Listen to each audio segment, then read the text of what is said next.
Today on iCrime, marathoners run for their lives. I'm going very slowly. I can't get out. Get out anyway. Absolute moron. A trip to the drive-thru turns violent. You should have never cut, you stupid ass. Oh my gosh. And later, a territorial swan takes out a trespasser.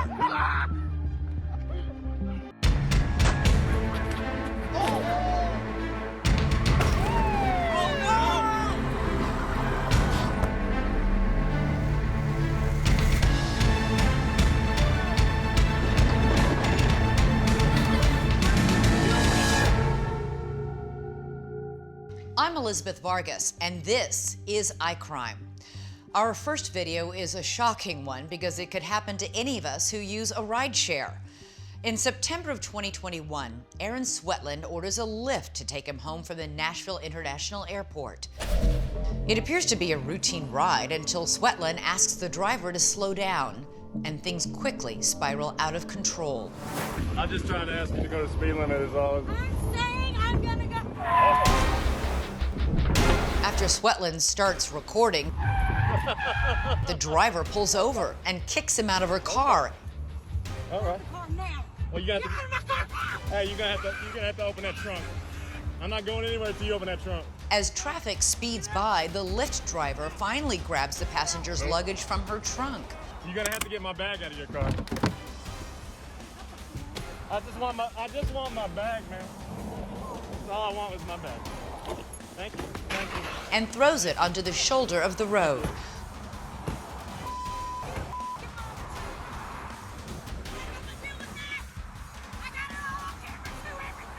Me too. Leaving Mr. Swetland stranded as the Lyft vanishes over the horizon. Amanda Vickery is a psychologist. Amanda, we don't know what set things off between this Lyft driver and the passenger, but they get out of hand pretty quickly. We don't know what's going on in this situation to cause the driver to be quite so aggressive. Is it the situation or is it her personality? If what the passenger says is true, that he simply asked her to slow down, then my guess is that this driver tends to have an aggressive personality to begin with, and that caused her to go off so quickly. People who have aggressive personalities tend to interpret normal situations aggressively. A lot of times people overreacting with aggression, the way we see this Lyft driver responding to a request to slow down, sometimes that can come from people who feel like they're not being appreciated enough or valued enough. Does the passenger make a mistake strategically, at least, when he laughs at her? Oh. Okay. In this situation, the driver is clearly already aggressive and upset. Laughing in this case may only make things worse. We don't know why she was feeling that way. Maybe she had been disrespected by a passenger earlier in the day, had something go wrong. This man laughing at her may have set her off more than she normally would have been. Yeah, was there anything that passenger could have done to de-escalate? It seemed like she was at Mach 10 and not budging. I think the passenger did everything he could. He calmly said, you know, just can you slow down? Okay, just let me get my bag.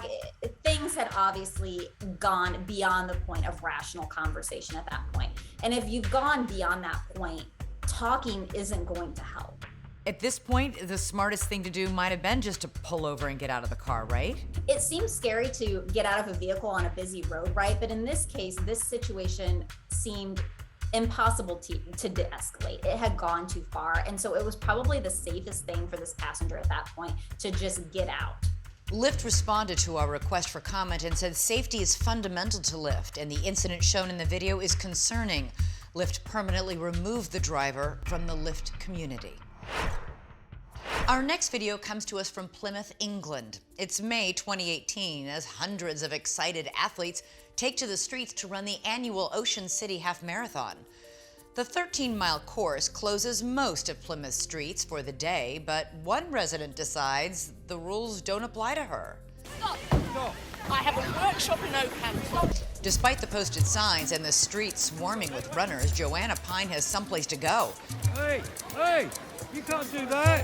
And after waiting a few minutes, she gets impatient and enters the race course in her car. Tell her, you can't go. I live there. I've got a workshop. I've been over there. Absolute moron. You won't get out. As she pulls into the restricted area, an official with the race tries to stop her with a traffic cone. When that doesn't work, he tries to stop her vehicle with his body. But Pine is determined to get through and ignores the warnings. I'm going slowly.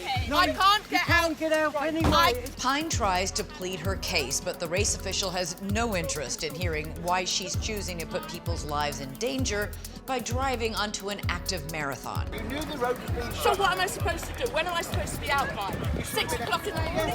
After the race, Pine told the BBC she regretted her actions and said she's learned from the incident, stating hindsight and reflection are a good thing, and we learn.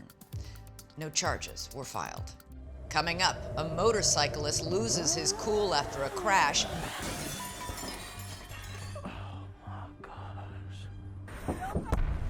A fast food fracas, and later, an angry bird protects its turf.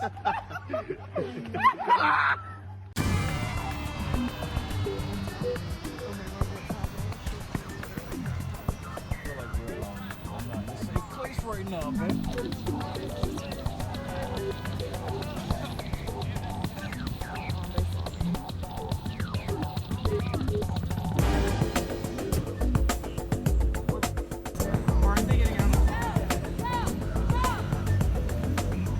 Trying to drive? Oh my God. Oh my God.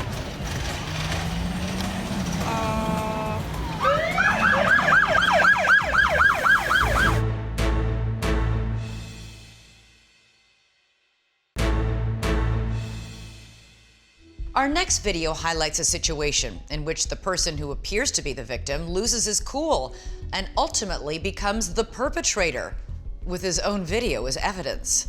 The clip starts with a motorcyclist, Zachary Jeter, waiting while a parking boot is removed from his bike. The bike done got booted down. Appreciate you, bro. Not a great start to anyone's day, but it's about to get worse. It's a hate-love relationship with this, bro, for real. His helmet cam footage captures his ride down a relatively empty street in downtown Atlanta when this maroon car makes an illegal left turn, causing Zachary to go flying onto the hood of the car. Oh my gosh. But this is where Zachary goes from victim to perpetrator. Oh my gosh. In one powerful stomp, Zachary craters the windshield of the car. Moments later, strangers come to Zachary's aid. Are you okay? Your health, are you okay? While the stunned driver stays in her car. Dude, it's a green light, bro. Danielle Iredale is a criminal defense attorney. Obviously, that motorcyclist, while upset, had no right to do what he did to the windshield. No, you can't just kick at someone's windshield in that way. In fact, it could have caused serious injury if that windshield shattered and got into that person's eye. Just because someone causes an accident, though, doesn't mean that the person injured can fight back. Right, he could have injured the driver when he stomped that windshield and cracked it. Absolutely. It could have really injured that driver, and it escalated a situation and made it unsafe on the road for other people. This gentleman does look like he was very shooken up, he was very scared, and he could have been hurt. He made a poor choice. There might have been reasons for that, but it is illegal to kick someone's windshield, even if they caused you to crash into them.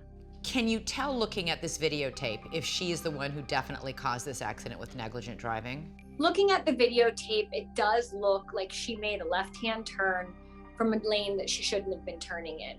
And no matter what, when we're driving, we want to exercise reasonable care. So what are the crimes here? Assault with a deadly weapon can happen if you're driving and you use your car purposefully to try to hit someone.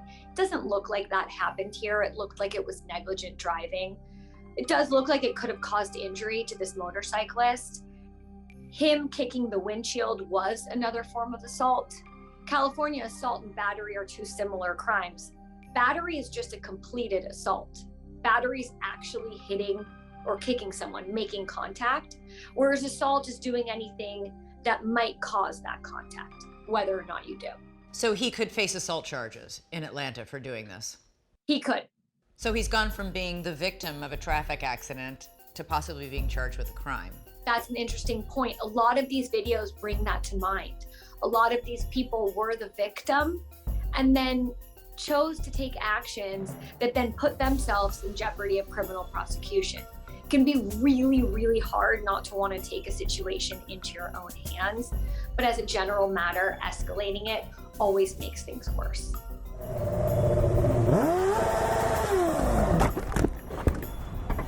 Oh my gosh.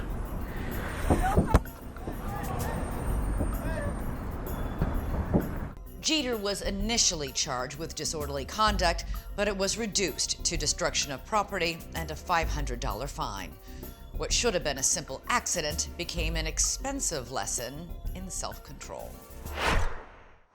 We have a lot of videos taken by eyewitnesses to a crime. Our next cell phone video is unusual because it was taken by the criminal himself and used against him in court. A construction worker in England was upset because he and his crew had not been paid for helping build several new homes in a retirement community. So what does he do? He brings his huge digger to the neighborhood and hits record. 31-year-old Daniel Nagu is destroying a set of retirement homes he and his employees in Hertfordshire had just helped build. He records himself demolishing walls and windows in the brand new homes, cheerfully saying, "This is what happens when you don't pay." He claims the company that hired him, Fenton, still owes him almost $20,000 for his work and that of his crew. I hope you're happy with that. And this is a good lesson for you to understand, and next time to pay your boys. The housing company, Fenton, says it withheld payment of nearly $20,000 because one of its vehicles was missing, and GPS showed it was in Nagu's home country of Romania.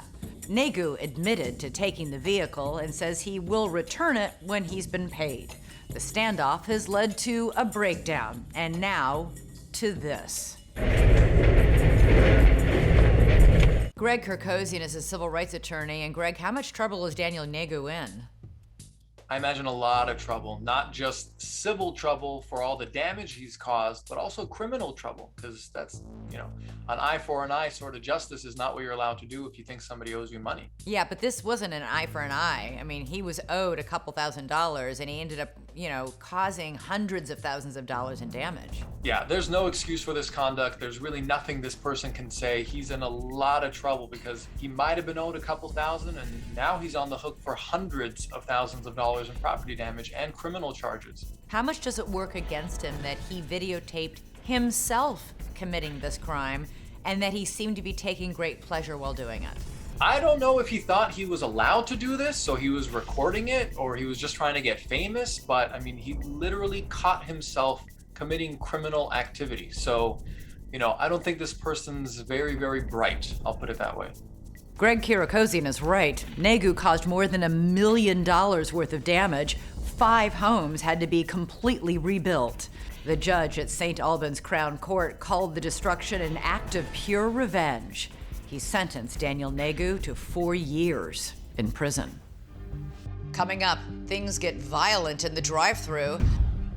And later, a swan gets savage with an unwelcome visitor.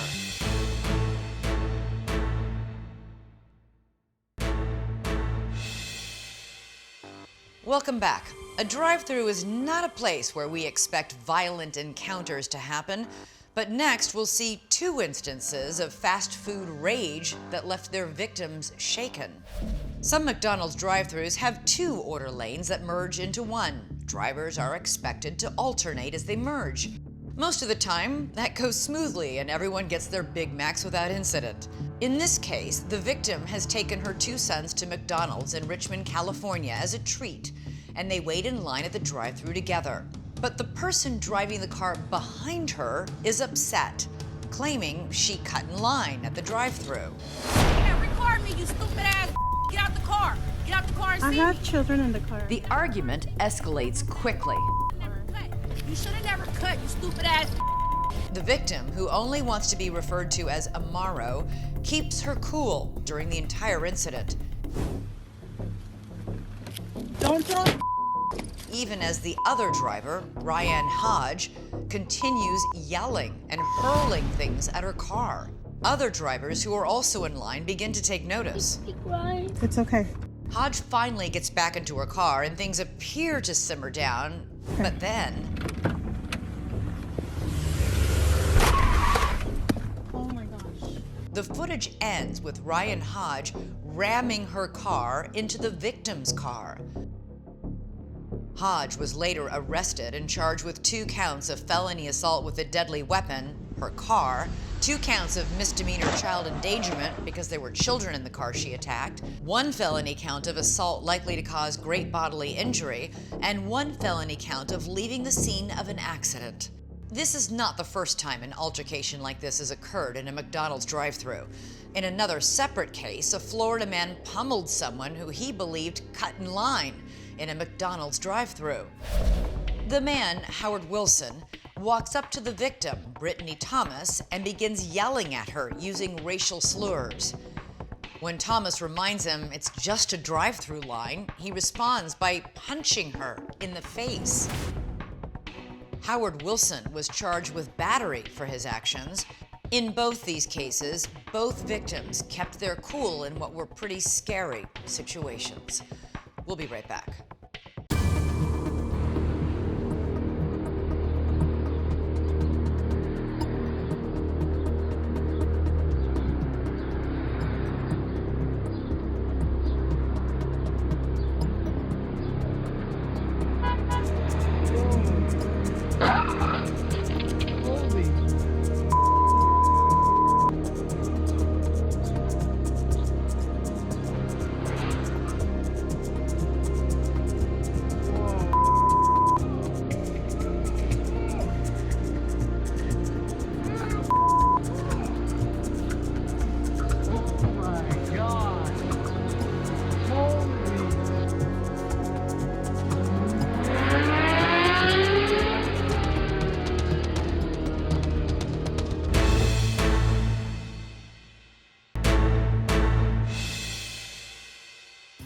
Our last story features one of the most gorgeous and elegant creatures you'll ever see, but one that can also be really aggressive. Don't let their appearance fool you. Swans are aggressive in defending their territory, and this swimmer in France made the mistake of trespassing. Before Ayoub Taïbi can even make a backstroke, this swan is closing the distance between them. And now the race is on.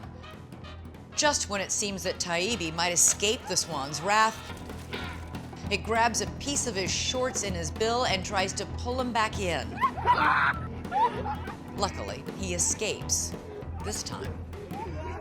Although his friends have had a good laugh at the run-in, swans actually are pretty dangerous. And that's it today for iCrime. We want to see your videos, so send them to us at iCrime.tv. I'm Elizabeth Vargas, reminding you, be alert and hit record.